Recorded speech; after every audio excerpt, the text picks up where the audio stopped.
अद्रक लसूण पेस्ट तयार केल्यावर त्यात 1 चमचा तेल टाकून मिक्स करावे आणि फ्रीजमध्ये ठेवावे। यामुळे पेस्ट खूप दिवस टिकते। त्यामुळे तुमचा रोज मसाला बनवण्याचा तुमचा वेळ जाणार नाही। हिरवी मिरची जास्त दिवस टिकावी यासाठी त्याची देठं काढून एका डब्यात भरून त्यानंतर ती फ्रीजमध्ये ठेवावी। त्यामुळे मिरची जास्त दिवस टिकते। खसखस ही फ्रीजमध्ये ठेवावी। भगरसुद्धा फ्रीजमध्ये ठेवावी। बेकिंग सोडा वापरून झाला की लगेच तो फ्रीजमध्ये ठेवावा, त्यामुळे पदार्थ छान फुलून येतो।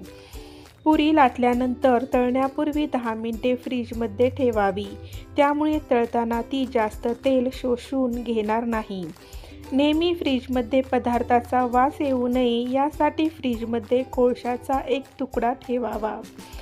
फ्रीजला कोणत्याही पदार्थाचा वास येत असेल तर लिंबाचे लहान तुकडे कापून फ्रीजमध्ये ठेवावेत, त्यामुळे फ्रीजमधील वास निघून जाईल। नवीन पदार्थ बनवताना सुरुवातीला अगदी थोड्या प्रमाणात बनवावा। चुकून बिघडलाच तर जास्त वाया जात नाही आणि आवडला तर आणखीन बनवता येतो। कापलेल्या सफरचंदाच्या तुकड्यावर जर लिंबाचा रस लावला तर ते काळे पडत नाहीत। लिंबाचा रस जास्त निघण्यासाठी त्याला थोडा वेळ गरम पाण्यात ठेवावे। पोहे करत असताना त्याचा लगदा होतो, ते होऊ नये यासाठी पोहे करताना कांद्याचा वापर जास्त करावा। जर आपण 2 वाट्या पोहे घेतले तर 1.5 वाटी कांदा वापरावा, म्हणजे पोहे चिकट होणार नाहीत। भाजीची ग्रेव्ही घट्ट होण्यासाठी कांदा भाजतेवेळी त्यात 1 चमचा बेसन पीठ टाका, त्यामुळे ग्रेव्हीला छान स्वाद येईल।